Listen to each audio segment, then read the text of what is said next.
Bismillahirrahmanirrahim. Assalamualaikum warahmatullahi wabarakatuh. Perkenalkan, nama saya Darman Ningsi dengan NIM F1D2210003. Saya di sini berperan sebagai moderator dari kelompok 12. Pertama-tama, izinkan saya memperkenalkan anggota kelompok saya, yaitu Wahyuni Rizky A sebagai pemateri pertama, Puspita Konaraba sebagai pemateri kedua, dan Yandra Musrafatun Benda sebagai pemateri ketiga atau pemateri terakhir. Pada kesempatan kali ini, saya akan presentasikan tentang materi perancangan sistem. Sistem informasi adalah kombinasi dari teknologi informasi, aktivitas orang yang menggunakan teknologi itu untuk mendukung operasi dan manajemen. Dalam arti yang sangat luas, istilah sistem informasi yang sering digunakan merujuk kepada interaksi antara orang, proses algoritmik, data, dan teknologi. Pada materi kali ini ada beberapa pokok pembahasan, yaitu perancangan teknologi informasi, pembuatan sistem dan pembuatan program, sistem life cycle, ide algoritma dan hubungan antara ide algoritma dengan pemrograman, dan pokok bahasan terakhir yaitu bahasa pemrograman dan metodologi. Baik, untuk mempersingkat waktu, saya persilahkan kepada pemateri pertama yaitu Wahyuni Rizky A. Kepada pemateri, saya persilahkan. Terima kasih kepada moderator atas kesempatan yang telah diberikan kepada saya. Baiklah, di sini saya akan mempresentasikan mengenai dua pokok bahasan. Yang pertama itu perancangan teknologi informasi, dan yang kedua itu pembuatan sistem dan pembuatan program. Perancangan teknologi informasi ini merupakan pengembangan sistem baru dari sistem lama yang ada, di mana masalah-masalah yang terjadi pada sistem lama diharapkan sudah teratasi pada sistem yang baru. Perancangan sistem informasi ini terbagi menjadi dua. Yang pertama itu analisis sistem, yang kedua itu perancangan sistem. Analisis sistem ini berupa menganalisis dan mendefinisikan masalah dan kemungkinan solusinya untuk sistem informasi dan proses organisasi. Kemudian perancangan sistem ini mencakup perancangan output, input, struktur, file, program, prosedur, perangkat keras, dan perangkat lunak yang diperlukan untuk mendukung sistem informasi.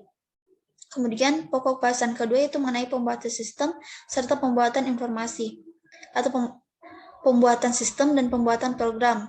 Tahapan dari pembuatan program ini terdiri dari 6 tahapan. Tahap pertama yaitu proses dari mendefinisikan masalah dan analisis kebutuhan konsumen. Tahapan kedua yaitu planning and design system, berupa perancangan dan desain sistem. Tahap ketiga yaitu implementasi bahasa pemrograman atau coding. Tahap yang keempat itu testing, tahap kelima yaitu dokumentasi, dan tahap keenam itu pemeliharaan. Sekian, saya kembalikan kepada moderator. Baik, terima kasih atas materi yang telah dibawakan. Kita lanjutkan kepada pemateri kedua, kepada Saudari Puspita Konaraba, saya persilahkan.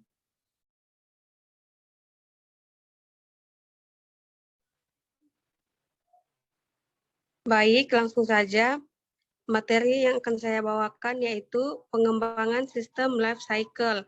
Pengembangan sistem life cycle atau System Development Life Cycle (SLDC) atau siklus hidup pengembangan sistem dalam rekayasa sistem dan rekayasa perangkat lunak adalah proses pembuatan dan pengubahan sistem, model dan metodologi yang digunakan untuk mengembangkan sistem tersebut. Sistem Development Life Cycle atau SLDC terbagi menjadi rencana atau planning, analisis, desain, implementasi, dan uji coba atau testing. Fungsi pengembangan sistem life cycle yaitu dapat berfungsi sebagai sarana komunikasi antara tim pengembang dengan pemegang kepentingan. Kemudian untuk membagi peranan dan tanggung jawab yang jelas antara pengembang, desainer, analisis bisnis, dan manajer proyek. Dan yang terakhir berfungsi untuk memberikan gambaran input dan output yang jelas dari suatu tahap menuju tahap selanjutnya.